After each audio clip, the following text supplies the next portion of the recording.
Welcome to Mohit's Mantra. We have over here Bhavesh ji. Bhavesh ji has been with Edelweiss for almost what? I think so 15 years now, sir. Almost 18. Almost 18. So, yes, congratulations. अब आपका tenure Edelweiss में vote करने लायक हो गया है. So, Bhavesh ji, sir, what is SIF basically?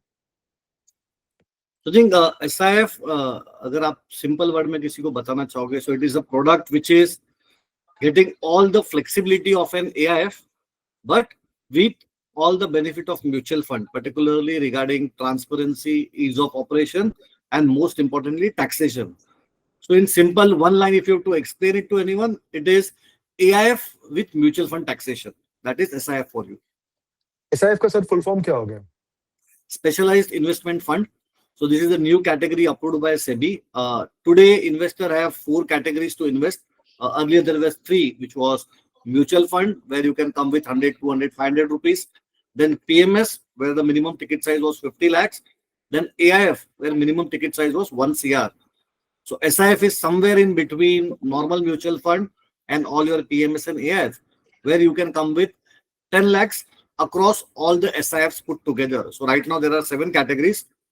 So with each AMC per PAN, you have to deploy 10 lakh. Today we have 1 fund, tomorrow we will have 2 funds, we can have up to 7 funds.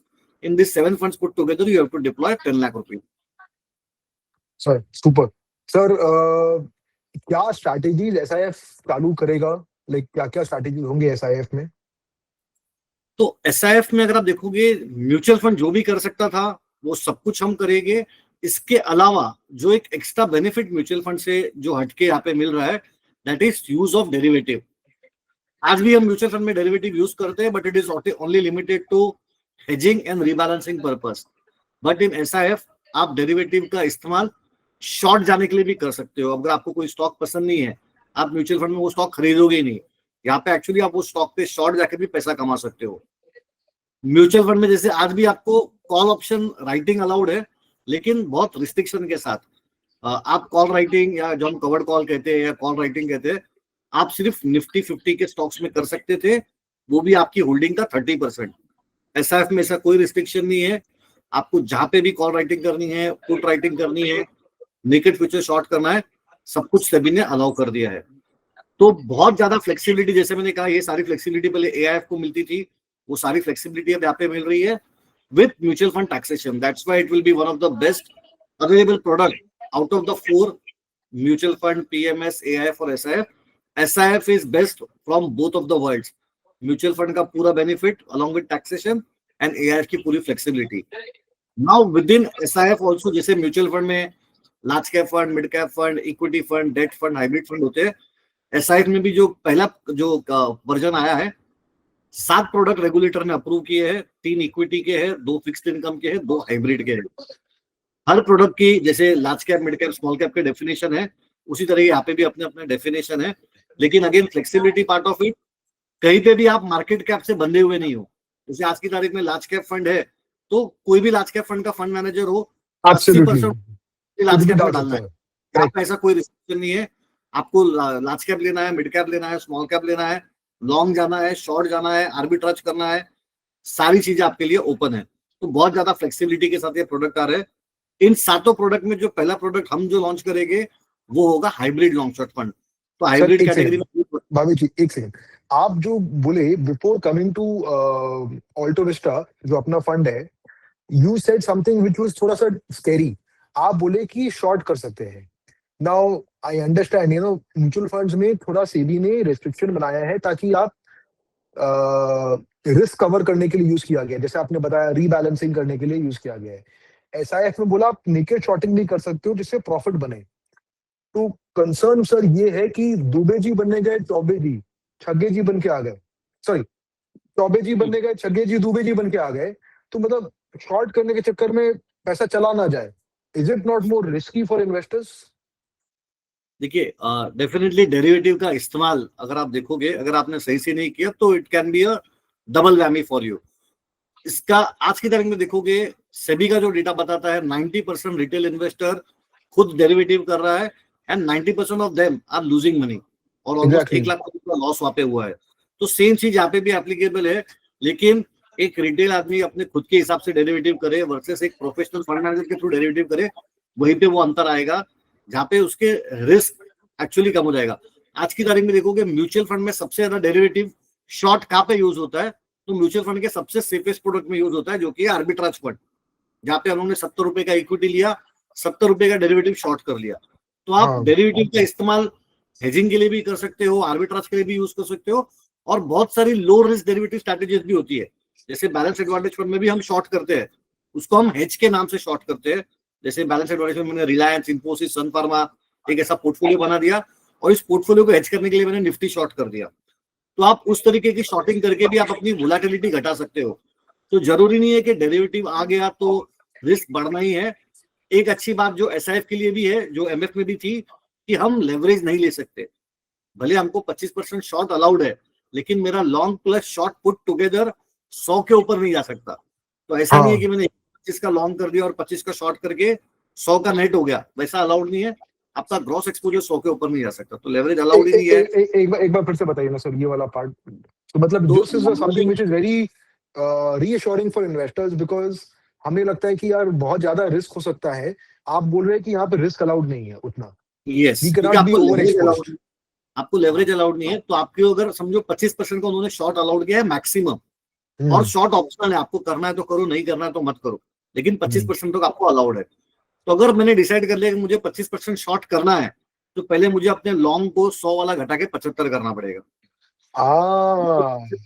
25 short मिला के 100 हो गया। किसी भी सूरत में मेरा gross exposure 100 के ऊपर नहीं जा सकता, तो लेवरेज अलाउड नहीं है। तो ऐसे मैंने 100 रुपए में 125। हाँ, तो लोगों को लगता है कि 100 रुपए की जगह 300 रुपए का माल बेच दिया, 10 रुपए गया तो अपना तो भाई कैपिटल चला गया। तो यहाँ पे वैसे नहीं हो सकता है। So we cannot leverage, and if you have to do short, then you have to reduce your longs by 275 rupees, so that your overall exposure is 100 rupees. 100. Fantastic. Correct, sir. Sir, you mentioned that this is slightly different from mutual fund. तो इसका क्या ticket size 10 lakh रुपया रहेगा कि is it, if I remember correctly, 10 lakh rupees है? Is it across all strategies, or is it across fund house, or is it across scheme?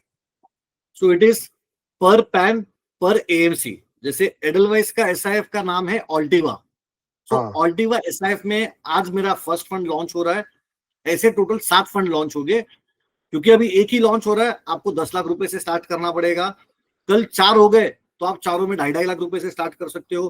परसों 7 हो गए तो आप सब में 1.5 लाख रुपए से भी स्टार्ट कर सकते हो।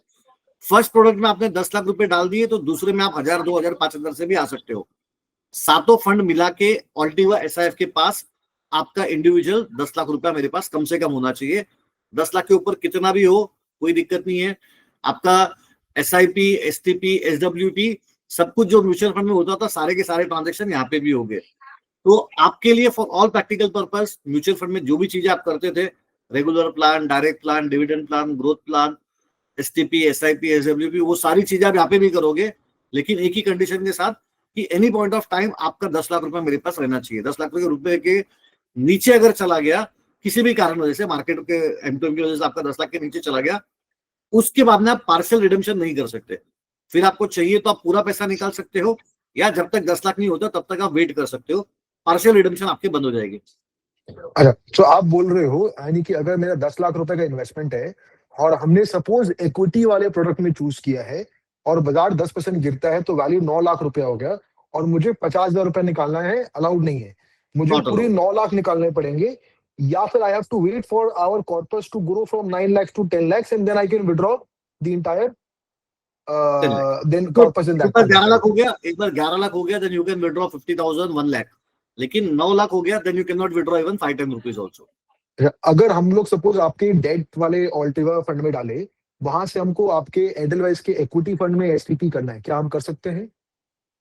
एसआईएफ टू एसआईएफ आपको अलाउड है, एसआईएफ टू म्यूचुअल फंड या म्यूचुअल फंड टू एसआईएफ आपको अलाउड नहीं है। अच्छा, mutual fund to SIF and SIF to mutual fund allowed नहीं है। हाँ, switch is allowed only between MF to MF and SIF to SIF. Cross switch from MF to SIF या SIF to MF आज की तारीख में allowed नहीं है। आज की तारीख में अलाउड नहीं। क्या हमें हमारी वो जो NSE platform, BSE platform, mutual fund apps, सारी एप्स में सब में दिख जाएगा? एवरीथिंग जैसा मैंने कहा, it is another NFO by Edelweiss mutual fund, just brand name अलग है ऑल्टिवा। अदरवाइज जो भी चीज आप म्यूचुअल फंड के एनएफओ में कर पाते थे या नॉर्मल म्यूचुअल फंड के यूनिट से कर पाते थे, वो सारी चीजें यहाँ पे भी होगी। एनएससी, बीएससी स्टार, एमएफयू, एडलवाइस की वेबसाइट, आपके जो भी नॉर्मल पोर्टल है, पेटीएम वगैरह जो भी है, जो भी पोर्टल से आप बाय करते हो, सब जगह पे आप इसको बाय कर सकते हो। It is like just another mutual fund transaction. Why have the name Altiva? I remember Quant Navy और SBI Navy भी different नाम से चालू किया है. Why not the same name like Edelweiss, Long Shot? So I think, जैसे हमने आपको कहा कि ऑल्टिवा नाम हमने अलग से क्यों रखा है, क्योंकि एज पर रेगुलेशन जितने भी हमारी एसआईएफ स्ट्रेटेजी होगी वो सारी by default long short strategy होगी। सब में 25% शॉर्ट अलाउड है। मैं करूं नहीं करूं ये अलग बात है, लेकिन अलाउड सभी में है। Because all funds are long short fund, इसको एक अलग एंटिटी में डालना पड़ेगा, सो दैट म्यूचुअल फंड जो by design long only product है उसके सामने कोई कंफ्यूज ना हो जाए, और इसको लॉन्ग शॉर्ट में जो शॉर्ट वाला पोजीशन है, हाई रिस्क है, आपको थोड़ा सा डिफरेंशिएटेड स्ट्रैटेजी देखने मिलेगा, सो वो कंफ्यूजन ना हो, मिस सेलिंग ना हो, इसलिए उसको एक सेपरेट ब्रांड नेम के अंदर लाना पड़ा। अब जितने भी लॉन्ग शॉर्ट फंड होंगे वो सब ऑल्टिवा में आएंगे, जितने भी लॉन्ग ओनली प्रोडक्ट्स रहेंगे या जो हमारे balance advantage fund, arbitrage fund जैसे प्रोडक्ट होंगे, वो सारे हमारे म्यूचुअल फंड में आएंगे। तो ये अंतर है। दूसरा, जो उन्होंने 10 लाख रुपए की लिमिट कही है वो सारे एसआईएफ के अंदर होनी चाहिए, तो इसलिए उसको वापस कंफ्यूजन ना हो कि ये म्यूचुअल फंड का है या एसआईएफ का है।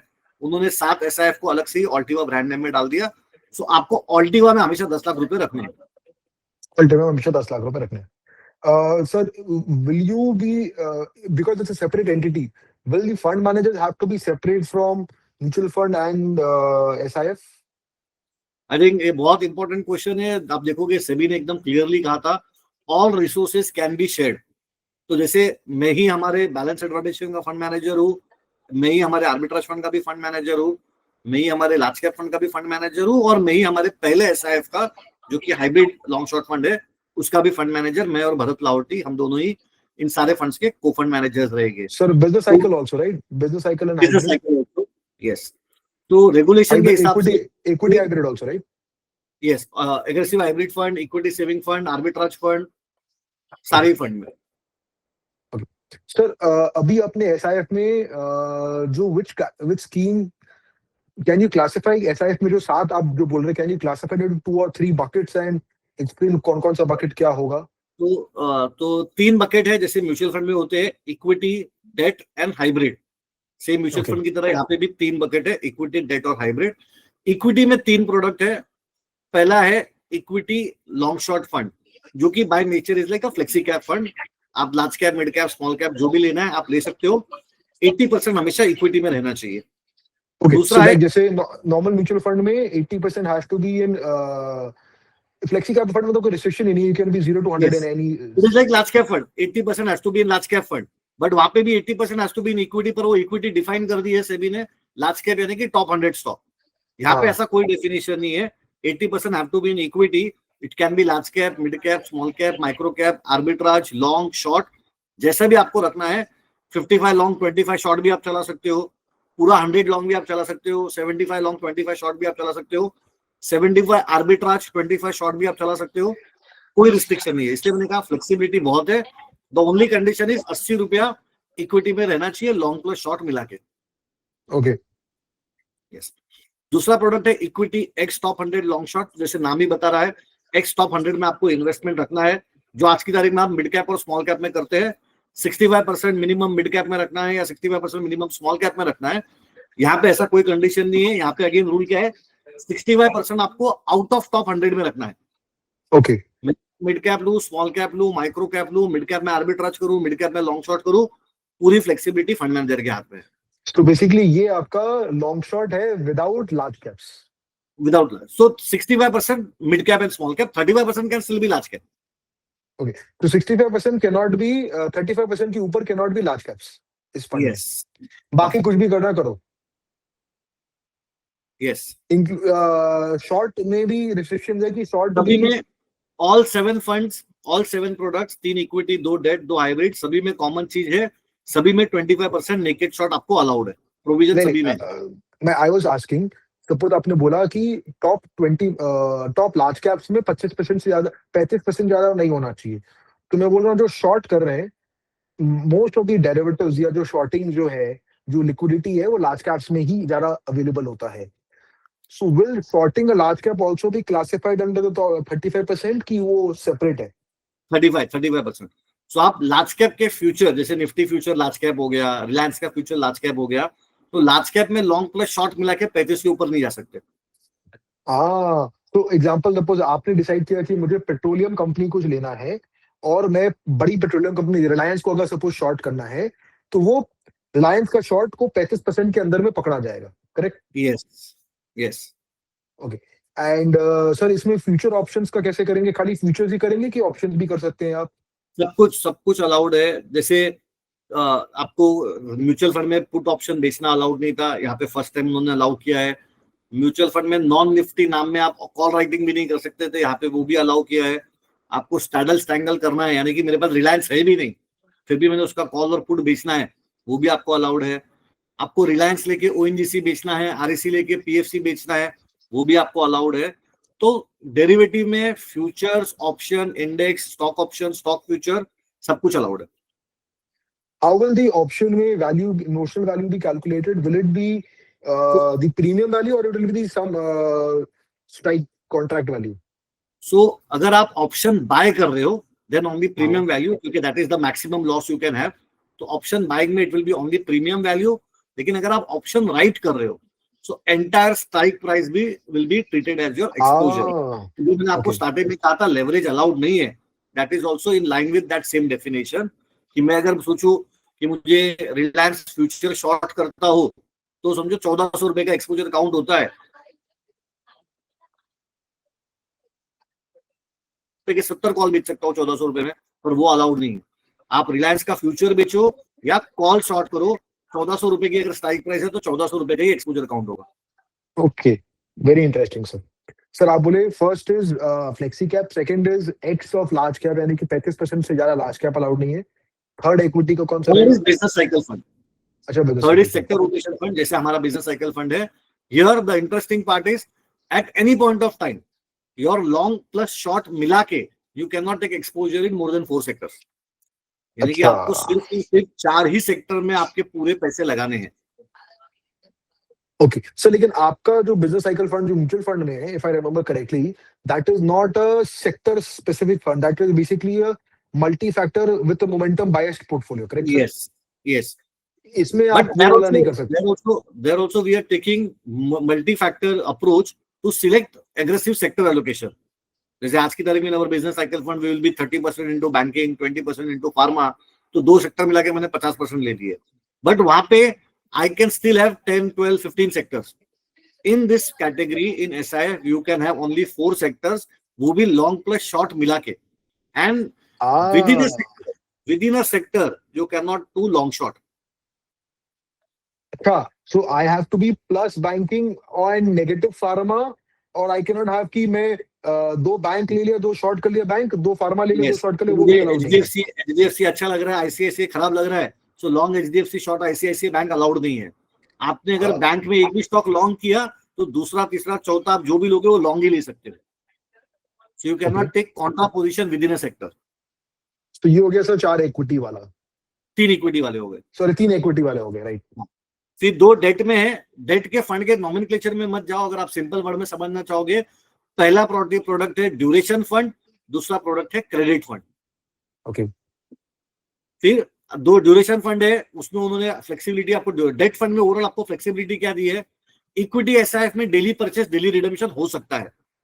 डेट एसआईएफ में डेली परचेज हो सकता है, लेकिन रिडेम्पशन खाली हफ्ते में 1 दिन हो सकता है। अच्छा, ठीक है। और अगर कोई एएमसी चाहे तो उससे भी कम कर सकती है, हफ्ते में 1 दिन भी नहीं, महीने में 1 दिन, क्वार्टर में 1 दिन, साल में 1 दिन, वो भी ऑप्शन एएमसी को दे दिया गया है। क्योंकि डेट में देखिए सबसे बड़ा प्रॉब्लम जो हुआ था 2018 में, वो था एएलएम, एसेट लायबिलिटी मिसमैच। यहाँ पे आपने इस प्रॉब्लम को सॉल्व कर दिया। अगर मैं बहुत ही एकदम क्रेडिट वाला पोर्टफोलियो चला रहा हूँ, जहाँ पे मैं हाई रिस्क क्रेडिट पेपर ले रहा हूँ, तो मैं नहीं चाहता कि मुझे रिडम्पशन आ जाए, क्योंकि मैं इन बिटवीन वो पेपर शायद लिक्विडेट नहीं कर पाऊंगा। इसलिए मैंने बोल दिया कि मैं साल में 1 ही बार रिडम्पशन दूंगा, सो दैट मेरी मैच्योरिटी 1 साल की रहेगी, तो मैं 1 साल के बाद सारे पेपर लिक्विडेट करके आपको पैसा लौटा सकता हूँ। तो वो ALM flexibility mismatch, if I understand correctly sir, correct me if I am wrong, कि मैंने 1 साल के लिए रुपया उधार पे लिया और मैंने 3 साल के लिए रुपया दे दिया। सो मुझे देनदार को देना है 1 साल में, लेकिन मुझे मिलना है 3 साल में। That is an yes asset liability mismatch, yes जो होता है आपका, टाइमलाइन मिसमैच अगर बैंकिंग अगर मैं एनबीएफसी में। अगर मैं आपको डेली रिडम्पशन की फैसिलिटी दूं और मैंने कोई पेपर ले लिया जो 6 महीने तक मेरा बिकेगा ही नहीं, तो मैं आपका रिडम्पशन आ गया तो आपको पैसे कहाँ से लौटा होगा? तो तो वो सर उन्होंने, म्यूचुअल फंड कैसे सॉल्व करते हैं, और आप इसमें तो म्यूचुअल फंड में आप नहीं कर देखोगे तो पाएंगे? अभी इसलिए म्यूचुअल फंड 100% ट्रिपल ए की तरफ चले गए, triple A, double A plus, वहां पे क्रेडिट कोई ले ही नहीं रहे। हाँ, कोई रिस्क लेना ही नहीं चाहता, इसलिए सब क्रेडिट AIF में बंद ही चले हो गए हैं। यस, तो वो अभी जैसे मैंने कहा एआईएफ की जो फ्लेक्सिबिलिटी थी वो आपको यहाँ पे दे दी। तो दूसरी यहाँ पे चीज, बोला जो भी गया म्यूचुअल फंड में लिमिट मैं होती थी, हाँ जो भी म्यूचुअल फंड में लिमिट होती थी, जैसे सिंगल इशूअर अगर आपने ए रेटेड बॉन्ड ले रहे हो तो म्यूचुअल फंड में लिमिट थी कि आप एक इशूअर का 6% से ज्यादा नहीं ले सकते। यहाँ पे उन्होंने वो लिमिट बढ़ा के 12 कर दी। डबल ए में जहाँ म्यूचुअल फंड में 8 की लिमिट थी, यहाँ पे उन्होंने बढ़ा के 16 कर दी। ट्रिपल ए में जहाँ म्यूचुअल फंड में 10 की लिमिट थी, यहाँ पे उन्होंने बढ़ा के 20% कर दी, सो दैट आप एक कॉन्सेंट्रेटेड 4-5-6 पेपर वाला पोर्टफोलियो भी चला सकते हो। अदरवाइज बट यहाँ म्यूचुअल फंड पे में, इफ आई रिमेंबर करेक्टली आप बोले महीना में एक बार ही लिक्विडिटी प्रोवाइड करने से भी चल जाएगा। चल जाएगा। बेस्ट एट बेस्ट आप जो दे सकते हो हफ्ते में 1 दिन, हफ्ते में 1 दिन? हफ्ते यू में एक कांट दिन डू इज हफ्ते द में बेस्ट। 2 दिन? यू कांट नहीं, डू हफ्ते में 2? अच्छा, अलाउड ही नहीं है। आप चाह के भी अलाउड ही हफ्ते नहीं। में आप बोलोगे कि मैं तो लिक्विड फंड चला रहा हूँ, हफ्ते में 5 दिन भी दे सकता हूँ, अलाउड ही नहीं है। एट ओके बेस्ट हफ्ते में 1 दिन, restricted version can be monthly, quarterly, even annual okay. Redemption is allowed. So if I remember correct, understand correctly, अपने 3 इक्विटी किए, 2 डेट वाला किए। डेट में किया आपने एक ड्यूरेशन वाला और एक किया आपने क्रेडिट वाला। यस। नाउ अब सर दो आप बोले हाइब्रिड में हाँ। अब 2 हाइब्रिड में प्रोडक्ट है। पहला है आपका, जैसे आज की तारीख में होता है एसेट एलोकेटर फंड, जिसमें आपके सारे मल्टी एसेट फंड आ गए, जहाँ पे आप अच्छा सर, एक चीज कंफर्म कर रहा हूँ, आपकी डेट में डेट का टैक्सेशन रहेगा जिसमें फुल टैक्स स्लैब रहेगा as per normal income. Short term long term equity कोई वाला में नहीं, रहेगा, हाँ, इक्विटी में इक्विटी रहेगा टैक्सेशन। STT, जिसमें 1 साल के बाद लॉन्ग टर्म होगा, 1 साल के पहले शॉर्ट टर्म होगा, यस, 20 और 20%, 12.5। 20 से 12.5। अब आते हैं सर आपका हाइब्रिड फंड्स। हाइब्रिड में पहला जो प्रोडक्ट है वो है आपका एसेट एलोकेटर फंड। जैसे आपकी तारीख में आज के पास मल्टी एसेट है या एसेट एलोकेटर म्यूचुअल फंड है, जहाँ पे आप डिफरेंट एसेट क्लास में इन्वेस्ट करते हो। आप गोल्ड कमोडिटीज ले रहे हो, गोल्ड सिल्वर, इक्विटी लॉन्ग जा रहे हो, डेट लॉन्ग जा रहे हो, रिच इन्वेस्ट खरीद रहे हो, वो सारी चीजें आप यहाँ पे कर सकते हो। Again with an added advantage कि आप यहाँ पे शॉर्ट एक्सपोजर भी ले सकते हो। जैसे मुझे अच्छा, आज डेट बहुत खराब लग रहा है तो मैं डेट में 25% शॉर्ट जा सकता हूँ। अगर मुझे डेट में इक्विटी सर बहुत, कैसे शॉर्ट जाएंगे? डेट फ्यूचर वगैरह बेच सकते हो आप, IRF का अच्छा ओके, इस्तेमाल कर सकते हो, हाँ, OS का, interest rate future, okay right, okay. वो सब आप यूज कर सकते हो। प्रोविजन है, अगेन जैसे मैंने कहा सारी चीजें अलाउड है, करना नहीं करना आपकी चॉइस है, लेकिन वो फ्लेक्सिबिलिटी यहाँ पे फंड मैनेजर के हाथ में है कि मुझे लग रहा है निफ्टी 40,000 हो गया, अब निफ्टी बहुत महंगा है, तो मैं यहाँ पे निफ्टी शॉर्ट करके बैठ सकता हूँ। इक्विटी जो एक्टिव म्यूचुअल फंड में आपको कंपलसरी लॉन्ग रखना है, यहाँ पे मैं उसको शॉर्ट लेके जा सकता हूँ। वहां पे आप एट बेस्ट क्या कर सकते हो, हेज कर सकते हो। यहाँ पे मैं एक्चुअली शॉर्ट लेके जा सकता हूँ। So you can have, if my understanding is correctly, equity minus 25, debt 60, 85 and 15 gold also. So that the total comes Yes, to 100.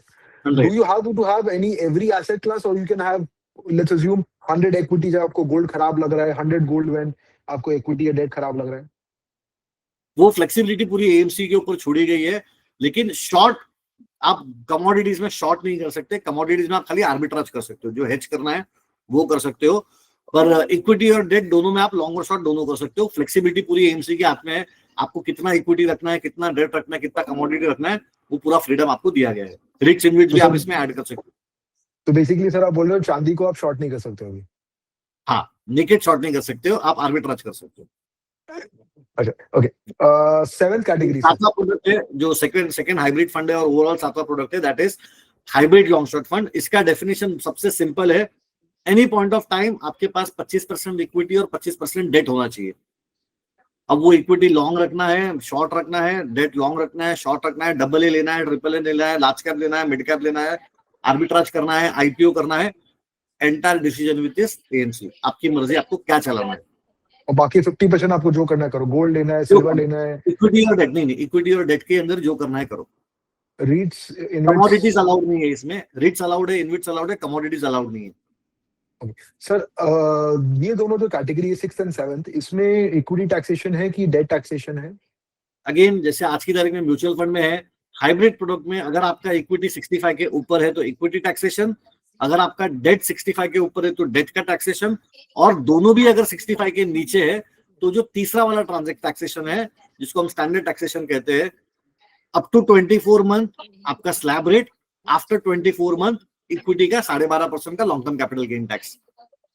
Okay, ये चेंज हो सकता है कि चेंज नहीं हो सकता है ये बीच में? लाइक एग्जांपल चेंज हो सकता है डिपेंडिंग फाइनेंशियल ईयर के लिए सेम होगा। पूरे फाइनेंशियल ईयर में आप आपका इक्विटी कितना रखते हो ऑन एन एवरेज, जो टैक्सेशन का कैलकुलेशन है, तो अगर आपका पूरे साल का एवरेज 65 के ऊपर है तो इक्विटी टैक्सेशन है।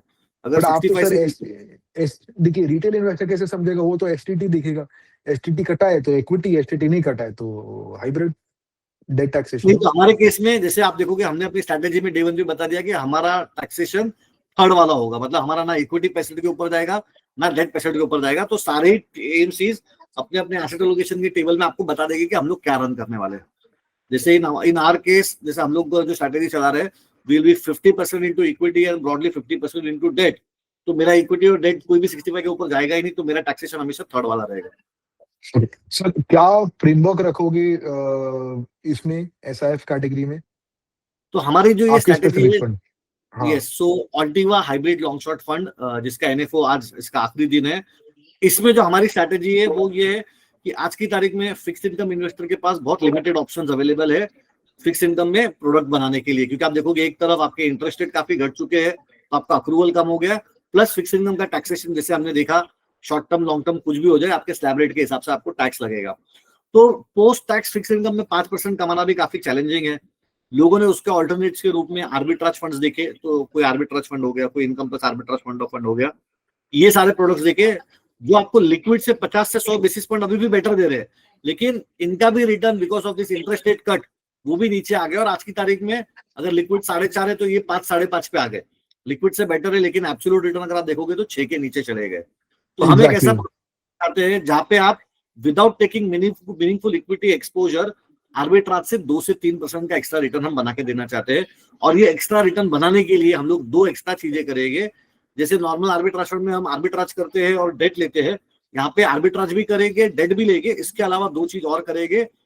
एक है स्पेशल सिचुएशन, यानी कि सारे ही IPO, open offer, merger, demerger, buyback, delisting, जितने भी शॉर्ट टर्म ये टैक्टिकल ट्रेड्स आते हैं, स्पेशल सिचुएशन की अपॉर्चुनिटीज आती है, इन सभी में हम पार्टिसिपेट करेंगे।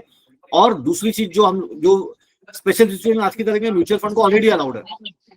आप आईपीओ आर्बिट्राज फंड में नहीं कर सकते, लेकिन म्यूचुअल फंड में तो आज भी कर सकते हो। आप आर्बिट्राज फंड में डीलिस्टिंग नहीं खेल सकते, लेकिन म्यूचुअल फंड में आज भी कर सकते हो।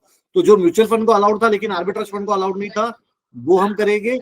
और जो दूसरी हमारी स्ट्रैटेजी है डेरिवेटिव ट्रेडिंग, जो आज की तारीख में म्यूचुअल फंड को भी अलाउड नहीं है। जैसा मैंने कहा, ऑप्शन बेचना है, नेकेड फ्यूचर शॉर्ट करना है, पेयर ट्रेड करना है, ये सारी चीजें आज की तारीख में म्यूचुअल फंड को भी अलाउड नहीं है, लेकिन एसआईएफ को अलाउड है। तो वो सारी स्ट्रैटेजीज भी काफी एग्रेसिवली करेंगे। तो ओवरऑल ये 2 चीजों का इस्तेमाल करके हम लोग साल का आर्बिट्राज पे ऑलमोस्ट 3% का एक्स्ट्रा रिटर्न डिलीवर करने की कोशिश करेंगे। 2 से 3% का extra return on a post tax basis. तो जो हमने ब्रॉड मैथ्स एक second sir, did I hear you से करेक्टली, यू सेइंग मोहित अगर आर्बिट्राज में 6% आ रहा है तो मैं पोस्ट टैक्स, पोस्ट एक्सपेंस यानी कि post income tax also you want to do 2 to 3% higher than that? Yes provided कि आपको 2 साल के लिए रुकना होगा, क्योंकि after 2 years my taxation is 12.5। 2 साल से कम आपको टैक्सेशन पूरा लगेगा, आपके स्लैब रेट के हिसाब से लगेगा। 2 साल के ऊपर अगर आप रुकते हो, so in that case you will always be arbitrage plus 2 to 3%। Sir how 2-3 चीजें इसमें, एक तो लिक्विडिटी का मुझे पूछना है कि लिक्विडिटी क्या है, एंड सेकेंडली जो आप बोले डेरिवेटिव्स करोगे, will it not be too aggressive strategy? जी, डेट का जो इन्वेस्टर आता है उसको खाली सबसे बड़ा डर ये होता है कि भाई पैसा डूब ना जाए, पैसा चला ना जाए। सो ये so first is the taxation, liquidity part. Second is the risk part of capital. तो अगेन जैसे हमने एसआईएफ के लिए बताया था, इक्विटी का redemption can be daily, debt का redemption can be once in a week. उसी तरीके से हाइब्रिड कैटेगरी में at best redemption can be twice in a week, जो हमारे केस में होगा मंडे और वेडनेसडे। करेक्ट। और मंडे वाला पैसा Monday- वेडनेसडे को मिलेगा, वेडनेसडे वाला पैसा फ्राइडे को मिलेगा। T+2 पे आपका रिडेम्पशन पे आउट होगा। डेरिवेटिव जैसा मैंने आपको स्टार्टिंग में कहा था, कैन बी यूज्ड, अगर बीच में अगर समझे Netaji birthday, Republic day, independence day आया, नेक्स्ट वर्किंग डे तो नहीं, सपोज अगर वो वेडनेसडे को ही छुट्टी है, सो देन अगर वेडनेसडे को छुट्टी है तो आपका रिडेम्पशन थर्सडे को जाएगा। थर्सडे को, लेकिन वो थर्सडे को जाएगा ना, ये नहीं कि सीधा नेक्स्ट मंडे को चला गया, वैसे नहीं नहीं होगा। नहीं, थर्सडे को वो आपको नया, वेडनेसडे अगर छुट्टी है तो थर्सडे की नया मिलेगी आपको, थर्सडे का नाम मिलेगा एंड फिर सीधा फ्राइडे के बाद मंडे को नेक्स्ट पैसा वर्किंग डे मंडे को पैसा मिल जाएगा। मतलब ये नहीं होगा कि वेडनेसडे मिस हो गया तो भाई सीधा नेक्स्ट मंडे आ। नहीं नहीं, वो नहीं होगा। आप फ्राइडे को रिडीम करोगे तो मंडे का नाम मिलेगा। अच्छा अच्छा, हम रिडेम्पशन कभी भी मार सकते हैं, हाँ, लेकिन जो नेक्स्ट ट्रांजैक्शन डे प्रोसेस है खाली उसकी 2 तरफ दिन से होगा। हाँ, प्रोसेस खाली मंडे और वेडनेसडे को होगा। बस उसका लिए मंडे वेडनेसडे को होगा। परफेक्ट, ठीक है sir. Risk of capital wise, yes, तो जैसा मैंने कहा, डेरिवेटिव को लोग हमेशा एक हाई रिस्क स्ट्रेटजी की तरह देखते हैं, लेकिन हमारा ट्रैक रिकॉर्ड रहा है, चाहे वो आर्बिट्राज फंड हो, बैलेंस एडवांटेज फंड हो, इक्विटी सेविंग फंड हो, मल्टी एसेट फंड हो, जहाँ पे हमने डेरिवेटिव का इस्तेमाल सही तरीके से करके ओवरऑल विदाउट रिटर्न्स को इम्पैक्ट किए हमारी वोलेटिलिटी कम करके हमने बताई है। हमारी यहाँ पे भी जितनी भी स्ट्रैटेजी रहेगी सारी वैसी रहेगी। जैसा मैंने कहा, एक स्ट्रैटेजी हम करेंगे कवर्ड कॉल, जैसे नॉर्मल आर्बिट्राज हम करते थे, हम रिलायंस लेते थे, रिलायंस का फ्यूचर बेचते थे। अब हम यहाँ पे डेरिवेटिव का इस्तेमाल, क्योंकि हमको फ्रीली अलाउड है, हम रिलायंस लेंगे और रिलायंस का फ्यूचर बेचने के बदले हम रिलायंस का कॉल ऑप्शन बेच देंगे। तो ये Okay. करके हम अपने को इनहांस कर रहे हैं विदाउट एडिंग मीनिंगफुल रिस्क। मैंने अपने रिटर्न्स को बढ़ा दिया। सेम चीज हो गई, जैसे कि एक स्ट्रैटेजी हम करेंगे डेरिवेटिव में जिसको हम बोलते हैं स्टैडल और स्टैंगल। यानी कि मेरा असम्पशन ये है, निफ्टी आज 25,000 चल रहा है, कल एक्सपायरी है, कल एक दिन में 500 पॉइंट का मूवमेंट नहीं आएगा, तो मैंने 25,500 का कॉल भी बेच दिया, 24,500 का पुट भी बेच दिया। और अगर निफ्टी 24,500 से लेके 25,500 की रेंज में एक्सपायर हुआ तो कॉल और पुट दोनों का प्रीमियम मेरे पास आ गया। तो बहुत ही लो रिस्क वाली स्ट्रैटेजी हमारी जो रहती है, mid risk to low risk वाली स्ट्रैटेजी हम यहाँ पे चलाएंगे। जैसे एक और स्ट्रैटेजी हम करेंगे पेयर ट्रेड। आईसीआईसीआई बैंक ले लिया, एचडीएफसी बैंक बेच दिया, जो मुझे बिजनेस साइकिल फंड में अलाउड नहीं था पर यहाँ पे अलाउड है, तो मैंने पेयर ट्रेड कर लिया। सो दैट बैंकिंग के लिए कोई भी खराब न्यूज आए मुझे फर्क नहीं पड़ेगा, बैंकिंग के लिए कोई भी अच्छी न्यूज आए मुझे फर्क नहीं पड़ेगा, क्योंकि मैंने मेरा बैंकिंग का रिस्क हेज कर दिया है। मैंने जो रिस्क लिया है, आईसीआईसीआई मुझे सस्ता लग रहा है, एचडीएफसी महंगा लग रहा है, तो सस्ता वाला खरीद लिया, महंगा वाला बेच दिया, मेरा रिस्क खाली उतना ही रहेगा। सर तो इसको आपका मैं एग्जिट लोड पीरियड 3 महीना का रहेगा, राइट? 3 महीना, 90 डेज 50 पैसा। सर क्या, I know there is no guarantees because it's a mutual fund thing, but primarily perspective देखेंगे तो this is gonna be a third quasi debt fund जो आप लॉन्च कर रहे हो। You have two quasi debt fund which is Edelweiss multi asset allocation, Edelweiss income plus arbitrage, जहां पे आपका net equity is technically zero, और third is your Edelweiss sorry Altiva long short hybrid fund, which is या primarily all three are focusing on those debt taxation वाले investors. So पहला दो में we've had a great return experience. I think it is much better than the category average. Third में do you see foresee कि 3 महीना बाद कोई भी रुपया आता है कभी 3 महीना बाद, primarily investor will be safe, investor will make decent FD plus return, sir? Yes, अगर आप देखोगे when we have done this back testing of rolling 2 year return, हमने लास्ट 6 साल की बैक टेस्टिंग करके देखी है। The lowest we have got is 7, the highest we have got is around 13 and average we have got is around 10.5%। तो आपको अगर समझो 10.5 भी मिलता है, 1.5% का हमारा एक्सपेंस रेशियो अगर रहेगा रेगुलर प्लान में, सो 10.5 विल बिकम 9 पे अगर आप 15% भी टैक्स भर लेते हो, 12.5% tax plus education cess plus surcharge सब मिला के, अगर 9 पे आप 15% टैक्स भी भर देते हो तो भी आप 7.5 से 8 पोस्ट टैक्स लेके जाओगे। जो आज की तारीख में income plus arbitrage, multi asset arbitrage या प्योर आर्बिट्राज कोई भी प्रोडक्ट आपको नहीं दे रहा है post tax 7.5, in fact pre tax भी कोई नहीं दे रहा है, प्री टैक्स भी कोई नहीं दे रहा, सर। करेक्ट। और टैक्सेशन में अगर आप देखोगे तो income plus arbitrage, fund of fund, multi asset fund और ये वाले प्रोडक्ट में तीनों में आपको 2 साल रुकना है to get 12.5% tax. Sir thank you so much for this is pretty enlightening. आपके 3 अभी डेट कैटेगरीज हो गए, एक है मल्टी एसेट एलोकेशन, एक है इनकम प्लस आर्बिट्राज और एक है Altiva hybrid long short. Which would you recommend for investors, and then should the AUM move from this fund to that fund? Definitely those who want to get returns of arbitrage or multi-asset arbitrage or income plus arbitrage fund of fund plus 2 to 3%, that money should move into our hybrid long short fund, but they should be ready to digest some volatility. जैसे अगर आप मेरा income plus arbitrage का return देखोगे या multi asset का return देखोगे, hardly कोई ऐसा महीना रहा रहेगा जहाँ पे मेरे रिटर्न 0.5% से नीचे गए।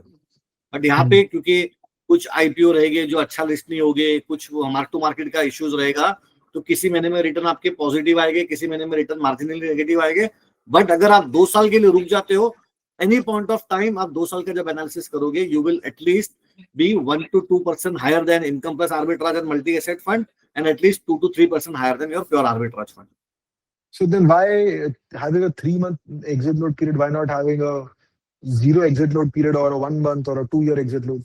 Why 3 So as months? I said, it is not like an income plus arbitrage जहाँ पे हर महीने आपके आधा % रिटर्न बनेंगे, क्योंकि मेरे पास किसी महीने में बहुत अच्छे आईपीओ आएंगे तो मेरे बहुत ज्यादा रिटर्न बनेंगे, और किसी महीने में आईपीओ नहीं आएंगे तो मेरे कम रिटर्न बनेंगे. तो मैं नहीं चाहता कि कोई 15 दिन के लिए आ जाए. जैसे एलजी की आईपीओ की लिस्टिंग हो रही है, आपको पता है, आप उस आईपीओ के लिए आ गए, आईपीओ जैसे खत्म हो गया, आप वापस एग्जिट कर गए, तो आपके इन आउट में मेरे बाकी के इन्वेस्टर का नुकसान हो जाएगा. क्योंकि प्रॉफिट के टाइम पे, बड़े प्रॉफिट के टाइम पे आपने बड़ा पैसा डाल दिया, प्रॉफिट वाली ट्रेड में आपने पार्टिसिपेट कर लिया, और फिर आप बाहर निकल गए जब तक अगला ट्रेड नहीं आता तब तक. इसलिए हमने 3 महीने का एग्जिट लोड रखा है, सो दैट ये इन आउट के चक्कर में दोनों ही चीजें, कोई उसका फायदा भी ना उठाए और दूसरा कोई ऐसा गलत इस पे लॉस में ना चला जाए. क्योंकि मेरे मार्किंग की वजह से हो सकता है मेरे एक महीने के रिटर्न कम आए और अगले महीने के रिटर्न बहुत ज्यादा है, लेकिन अगर जो उस महीने में रिटर्न कम है उसमें क्लाइंट अगर रिडीम कर दे तो उसको नुकसान हो जाएगा. इसलिए हमने ये 3 महीने का एग्जिट लोड रखा है, तो दैट एटलीस्ट आप एक क्वार्टर पूरा रुको और वो 3 महीने का पीरियड आप पूरा पार करो, सो दैट ये जो भी मार्क टू मार्केट का इम्पैक्ट है, एक एक ट्रेड का इम्पैक्ट है, वो 1 महीने में आपको खराब रिटर्न दे, 1 महीने में अच्छा रिटर्न दे, और 3 महीने में वो एवरेज आउट हो जाए. Sir, 2 things on the equity space. What would be the कितना परसेंटेज आईपीओ में रखेंगे, कितना परसेंट फिर आर्बिट्राज के लिए रखेंगे? तो हमारे लिए आप देखोगे ओवरऑल 50, जैसे मैंने कहा 40 to 60% हमारा इक्विटी में रहेगा और 40 to 60% हमारा डेट में रहेगा. So core equity will be almost around, you can say 50%, जिसमें से 35% आर्बिट्राज में रहेगा. अच्छा. So only 50% will be into derivative strategies. And IPO वगैरह जैसे मैंने कहा, इसके लिए मैंने कोई अलग से एलोकेशन नहीं रखा है. मेरे डेट में जो AAA रेटेड पेपर रहेंगे, which will be almost 20% of my allocation, जब भी आईपीओ आएगा मैं ये डेट का पेपर बेच के आईपीओ में पार्टिसिपेट करूंगा. एक बार आईपीओ खत्म हो गया, फिर से ये पैसा AAA रेटेड एसेट्स में चला जाएगा. फिर कोई बायबैक, ओपन ऑफर, मर्जर का अपॉर्चुनिटी आएगा, डेट बेचूंगा, उस अपॉर्चुनिटी में पार्टिसिपेट करूंगा. It can be a 5-day trade, 10-day trade, 15-day trade, 1 month trade. फिर से ये ट्रेड खत्म हो जाएगा, फिर से ये पैसा मेरे AAA रेटेड डेट में चला जाएगा. तो ये 20% मेरा डायनामिकली मूव होते रहेगा. So AAA रेटेड डेट कितना ड्यूरेशन रखेंगे, एंड जो बाकी का जो डेट का पोर्शन है वो कहाँ रखेंगे? So 20% will be AAA less than 1 year maturity, because I want an extreme amount of liquidity. मुझे जैसे ही आईपीओ की अपॉर्चुनिटी मिली या ओपन ऑफर की अपॉर्चुनिटी मिली, मेरे ये debt without any impact cost के लिक्विडेट हो जाना चाहिए. तो it will be very liquid. 30% portfolio will be into AA rated asset, जहां पे मेरा duration can be anywhere between 1 year to 5 year, depending on interest rate view and opportunity I get in the market. Basically वहां पे accrual खाने का मन है sir अपने वहां पे. अप्रूवल. सर जो एक और चीज था, जो आईपीओ में आएगा, तो बेसिकली आप आईपीओ में अलॉटमेंट में लिस्टिंग गेन पे बेच देंगे? यस. सो आईपीओ में भी 2 टाइप का रहेगा, जहां पे हमारा कॉन्फिडेंस काफी ज्यादा है और जहां पे हमें लग रहा है कि 3 महीना होल्ड करने में भी दिक्कत नहीं है, 40-50% फिर भी बन सकता है. In that space we can go into anchor allocation, जहां पे 1 महीने और 3 महीने का लॉक इन होता है. But 95%, 98% of our trade will be listing day gain trade, जहां पे हम लोग डे 1 पे एग्जिट कर लो. सर सो अगर सिंपल 1 लाइन में बताए, why should someone look at your Altiver long short hybrid fund? So I think today it is very difficult to get post-tax 7, 8, 9% return in any product without taking meaningful equity risk. So all those investors who are happy with 8 to 9% post-tax return should look at our Altiva hybrid long short fund. Fantastic. Thank you so much, sir. Sir, I'll come back to the mutual fund space. Can you speak a bit on business cycle fund? So business cycle fund, if you will see, we launched it almost 15 months back. This is a product where we try to, जैसा आपने देखा, otherwise we keep on trying new things. So यहाँ पे हमने try किया था, हम एक फैक्टर इन्वेस्टिंग के रूप से अपने बिजनेस साइकिल फंड में हम अपने सेक्टर रोटेशन का कॉल हम लोग मोमेंटम एज अ फैक्टर के हेल्प से ले.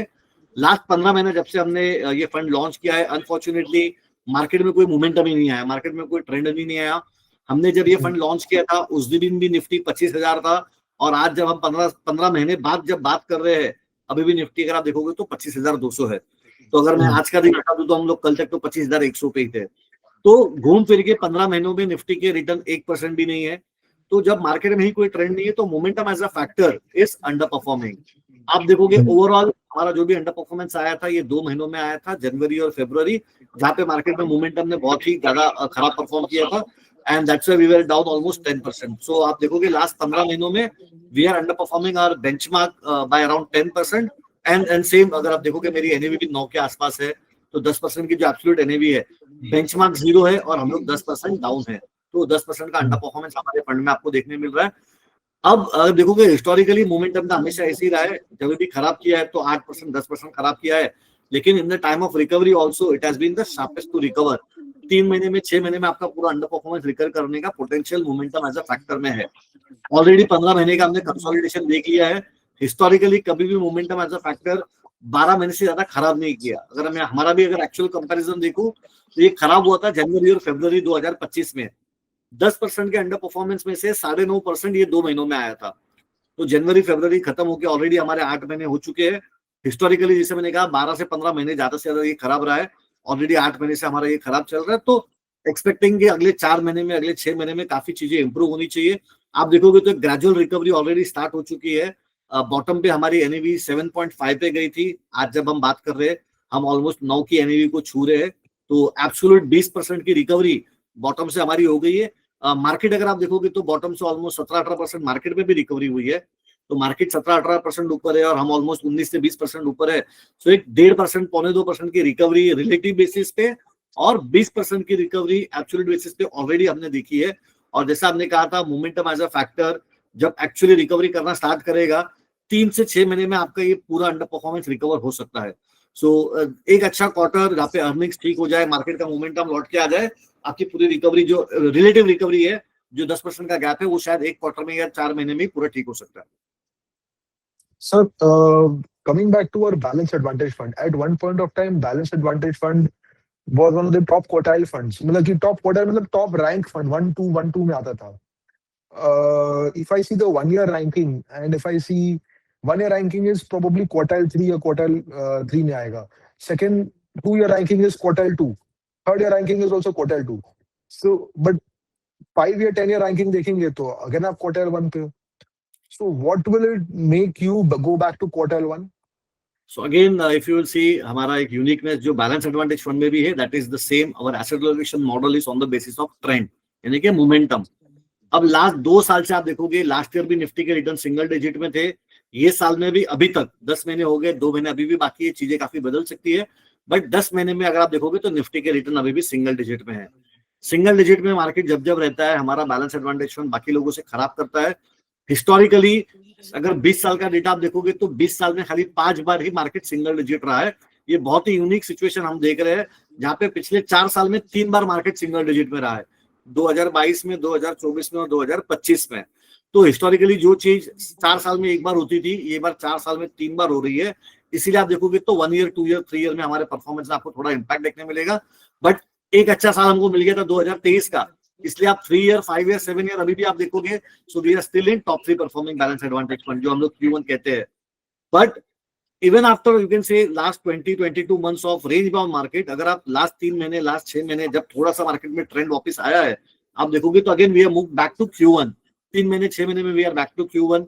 अब ये ट्रेंड अगर स्ट्रॉन्ग होता है, ठीक है, जैसा मैंने कहा इंडियन मार्केट 22 महीने तक सिंगल डिजिट रिटर्न कभी नहीं दिया है, बहुत रेयरली ऐसा सिचुएशन हमने देखा है।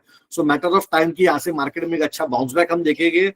जैसे ही वो बाउंस बैक आ जाएगा, हमारा दोनों ही बिजनेस साइकिल फंड और बैलेंस एडवांटेज फंड, जहाँ पे हम मोमेंटम काफी एग्रेसिवली यूज करते हैं, दोनों में आपको शानदार रिकवरी देखने मिलेगी। और मैं ये कहूंगा कि दोनों में ही रिकवरी की शुरुआत ऑलरेडी हो चुकी है। रिकवरी की शुरुआत ऑलरेडी हो चुकी है, और ऐसे 3 महीने 6 महीने हमें और मिल गए तो आप देखोगे वापस से हम लोग नंबर 1 जो हमारा हिस्टोरिकल परफॉर्मेंस रहा है Q1 में हमेशा रहना बैलेंस एडवांटेज फंड में, वो आपको देखने मिल जाएगा। Fantastic, sir.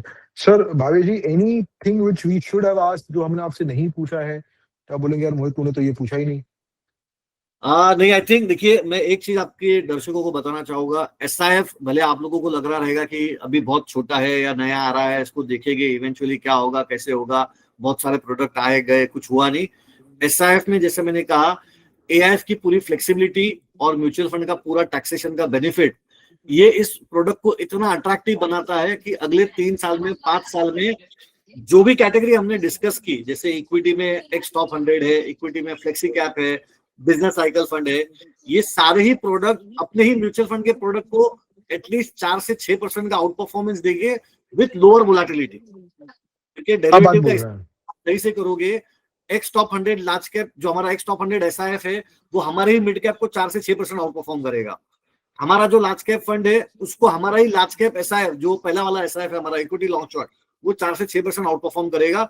Same fund manager, same portfolio, same stock अगर लगा के भी चले, सिर्फ और सिर्फ जो फ्लेक्सिबिलिटी दी गई है, जो यहाँ पे मार्केट कैप का कोई रिस्ट्रिक्शन नहीं है और डेरिवेटिव में फ्री हैंड है, उसका इस्तेमाल भी अगर मैं ठीक से कर लूं तो 4 से 6% का अल्फा सिर्फ और सिर्फ वही से आ जाएगा, without making a single change in my portfolio.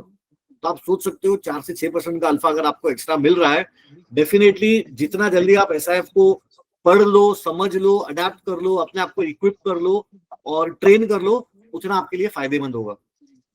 Sir, there will be very very good actors also, there will be bad actors also. If I have to say this, there will be people जो derivatives को अच्छा से use कर पा रहे हैं, जो fund managers है, and there are people जो derivatives को अच्छा से नहीं यूज कर पा रहे हैं, and you have a lot of complexity in terms of product range.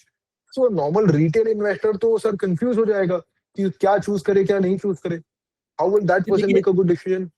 सो आज देखोगे वो कंफ्यूजन तो आज भी आपके पास है। आज इंडस्ट्री में 30 मिड कैप फंड है, 30 लार्ज कैप फंड है, ऑलमोस्ट 32-33 आर्बिट्राज फंड हो गए हैं। आप सिलेक्ट कैसे करते हो? Consistency of performance, track record, fund manager ने पिछले जहाँ पे भी जॉब किया रहेगा या जहाँ पे भी उन्होंने परफॉर्म किया था उनका सर वो performance सब कोई नहीं देखता है. अनफॉर्चुनेटली लोग क्या देखते हैं, पिछला 1 ईयर रिटर्न में जो टॉप है वही लेने का, जो पिछला 1 ईयर में खराब है वो बेचने का. ये आपकी और मेरी जिम्मेदारी है कि लोगों की ये आदत को हम चेंज करवाए। हम जैसे आपने ये वीडियो बना के, आखिर आपका और मेरा पर्पस क्या है कि लोगों की जागरूकता बढ़े, वही हमको करते रहना पड़ेगा हमारे एंड से। स्लोली एंड ग्रेजुअली आप देखोगे चीजें बदल रही है, लोगों की मैच्योरिटी लेवल काफी बढ़ रही है, लोगों की समझ काफी बढ़ रही है। पहले एक 10% के फॉल में लोग पैनिक कर लेते थे, आज एक साल जीरो रिटर्न है फिर भी लोगों ने पैनिक नहीं किया है, फिर भी एसआईपी रुकी नहीं है। तो ये कहीं ना कहीं बता रहा है कि इन्वेस्टर भी मैच्योर हो रहा है। अभी भी एक आदत, you are right, 100% right. जो लास्ट एक साल के रिटर्न को हम लोग बहुत ज्यादा इंपॉर्टेंस देते हैं, उसको हमें डेफिनेटली आदत को हमें तोड़नी है। पर अभी भी वो आदत है अनफॉर्चुनेटली। अभी आप देखोगे जैसे सेबी का डेटा आपने देखा रहेगा, लास्ट महीने गोल्ड एंड सिल्वर ईटीएफ में ऑलमोस्ट 13,500 करोड़ का इन्फ्लो आया। ये क्यों आया? क्योंकि लास्ट एक साल में गोल्ड और सिल्वर 70% ऊपर है, 60% ऊपर है। लेकिन क्या गोल्ड या सिल्वर का कोई नया यूसेज हमको आज पता चला है? क्या गोल्ड या सिल्वर कोई नए रिसर्च एनालिस्ट ने आज रिसर्च करके इसके बारे में कोई पॉजिटिव चीज हमें बताई है? क्या गोल्ड और सिल्वर का मैन्युफैक्चरिंग खत्म हो गया है, प्रोडक्ट बनना बंद हो चुका है? कोई भी चीज का आंसर किसी के पास भी नहीं है। लेकिन बस क्योंकि चल रहा है तो सबको उसमें पार्टिसिपेट करना है, सबको एक वो फोमो हो चुका है, इसलिए आप देख रहे हो कि इतना पैसा इसमें आ रहा है। हम लोगों को बता रहे हैं कि सिल्वर ईटीएफ का प्राइस, फेयर सिल्वर जो चलता है मार्केट में, उससे भी 10,000, 15,000, 20,000 रुपए ऊपर मिल रहा है, फिर भी हम लोग देख रहे हैं ईटीएफ में डेली इतना फ्लो आ रहा है। तो ये आदत अभी तक बदलनी है, ये बदलेगी, स्लोली एंड ग्रेजुअली होगी। मैं ये कहूंगा कि पहले अगर हम 1 पे थे, 10 में से पहले हम 1 पे थे, हम एटलीस्ट अभी 5-6 पे आ गए। आइडियली हमको जाना है, लेकिन यस एटलीस्ट वो डायरेक्शन में हम जा रहे हैं, slowly and gradually we will. Sir one last thing, your view on gold and silver. So as I said, देखिए मुझे जहां तक समझ में आता है कि ग्लोबली एक अनसर्टेनिटी का माहौल है मिस्टर ट्रम्प और उनकी पॉलिसीज को लेके। एवरी नाउ एंड देन एक उनके जो ट्विटर, अभी तो वो ट्विटर यूज नहीं करते ज्यादा, वो ट्रुथ सोशल यूज करते हैं, पर उनके एक उस ट्रुथ सोशल के कमेंट पे पूरी कंट्री हिल जाती है। तो जब तक ये अनसर्टेनिटी का माहौल है, लोगों को सेफ हेवन का तलाश रहेगा। उस सेफ हेवन की तलाश में लोग, जो अच्छी चीजें मिलेगी, जहाँ पे लोगों को लग रहा है, जो पहले यूएस ट्रेजरी को सेफ हेवन माना जाता था, अब यूएस बॉन्ड को सेफ माना जाता था, यूएस डॉलर्स को सेफ माना जाता था, अब कहीं ना कहीं लोगों को ये रिस्क है कि जैसे रशिया पे सैंक्शन लग गए, कल को हमारी कंट्री पे भी लग गए तो क्या। तो उसीलिए बहुत सारे सेंट्रल बैंक्स ने अपने अपने फॉरेन रिजर्व्स को डॉलर से मूव करके, यूएस ट्रेजरी से मूव करके हार्ड एसेट्स में मूव करना स्टार्ट किया है। जैसे किसी ने गोल्ड खरीदना चालू किया है, किसी कंट्री ने सिल्वर खरीदना चालू किया है। अब ये जो डिमांड सप्लाई का मिसमैच है, उसी के लिए हम देख रहे हैं कि एक तरफ तो सेंट्रल बैंक की बाइंग चली रही है, दूसरी तरफ उनको देखते हुए जो रिटेल की और इंस्टीट्यूशंस की ईटीएफ के थ्रू बाइंग हो रही है, वहां पे भी हम देख रहे हैं बहुत ज्यादा फ्लो आ रहा है। सप्लाई लिमिटेड है, फ्लो बहुत ज्यादा आ रहा है, इसीलिए आप देख रहे हो टेम्पररी प्राइस और जो फेयर वैल्यू है वर्सेस जो एक्चुअल प्राइस है, उसमें कोई तालमेल नहीं है। अब सिंपल चीज अगर आप देखोगे, एमसीएक्स में सिल्वर का फ्यूचर 1,60,000 चल रहा है, और ईटीएफ में सिल्वर की अगर मैं वैल्यू देखूं तो 1,80,000 चल रही है। ये 20,000 रुपए एक्स्ट्रा किस बात का है? जिस दिन सप्लाई नॉर्मलाइज हो जाएगा, सिल्वर का प्राइस वापस 1,60,000 रुपए आ जाएगा। और अगर इतना ही कॉन्फिडेंट है कि 1,80,000 ही रहने वाला है, तो फ्यूचर 1,60,000 रुपए क्यों ट्रेड कर रहा है? फ्यूचर तो पहले 1,80,000 पे चला चाहिए, क्योंकि आप जब ETF खरीद रहे हो आप पूरा 1,80,000 भर रहे हो। फ्यूचर आपको खरीदना है तो 1,60,000 के बदले आपको तो 20-25-30,000 रुपए भरोगे, आपको 1,60,000 का फ्यूचर खरीदने मिल जाएगा। तो आप उतने पैसों से 4 गुना ज्यादा सिल्वर खरीद सकते हो। तो कहीं ना कहीं एक मिसमैच है, टेम्पररी है। जैसे मैंने कहा, फिजिकल मार्केट में शॉर्टेज है, दिवाली का फेस्टिवल है, उसी के लिए भी डिमांड बहुत ज्यादा है। ग्लोबली आप देखोगे तो लोग बहुत ज्यादा शॉर्ट्स है, तो उनको वो जो शॉर्ट के अगेंस्ट डिलीवरी देनी है उसकी स्क्वीज हो रही है। तो बहुत सारा सिल्वर ट्रांजिट में है, जैसे जैसे वो ट्रांजिट पूरा हो जाएगा तो शायद चीजें नॉर्मलाइज हो जाएगी। बट टेम्पररी में ये कहूंगा कि अब आपके अगर आप कहीं पे भी इन्वेस्ट कर रहे हो तो आप देखिए कि आप कितना एक्स्ट्रा प्रीमियम भर रहे हो। ऐसा ना हो कि आपने कोई 1,60,000 की चीज 1,80,000 में खरीद ली, और जब एक्चुअली वो चीज 1,60,000 से 1,80,000 हुई, आपके रिटर्न 0 के 0 रह गए, क्योंकि आपने तो 20,000 पहले करके भर दिया था। तो जैसे होता था, जैसे हम पहले पुराने जमाने में होता था, हम ब्लैक में टिकट लेते थे, तो वो टिकट की वैल्यू तो उतनी रहती थी, आप भले उसको 100 रुपए की टिकट को 500 में भी ले लो, आपको कोई 5 शो देखने नहीं मिलेंगे। तो सेम चीज यहाँ पे है। अब आपको आपका रिस्क मैनेजमेंट देख के कि भाई 6 महीने में चीजें शायद ऐसी की ऐसी रहे, लेकिन शॉर्ट टर्म में ये जो 10,000, 15,000, 20,000 जो एक्स्ट्रा लोग पे कर रहे हैं, इसका कोई बेनिफिट नहीं मिलने वाला। ओके सर, तो हम लोग को आपके हिसाब से अगला 1 साल में क्या लग रहा है, should we invest in silver, gold और इक्विटी सर? आई थिंक अगर आपने ये सवाल मुझसे 1 साल Your gut पहले view. पूछा रहता, 1 साल पहले पूछा रहता, तो मैं कहता था कि एटलीस्ट आपके पोर्टफोलियो में 10-15% गोल्ड सिल्वर होना चाहिए। अब ये भाव पे अगर आप मुझे पूछोगे तो मैं कहूंगा 5% से ज्यादा आपको रखना इज डिफिकल्ट नाउ। 5 से 7% आपके पास बहुत हो गया। सो इनफैक्ट Thank जिसने you 1 so साल much, sir. पता रहेगा उनको मैं कहूंगा कि 7-8% बुक करने का टाइम आ गया। थैंक यू सो मच भाभी जी। भाभी जी, thank you. I know it's NFO period, आप अपना कीमती समय निकाले, बहुत बहुत तहे दिल से शुक्रिया। Thank you so much for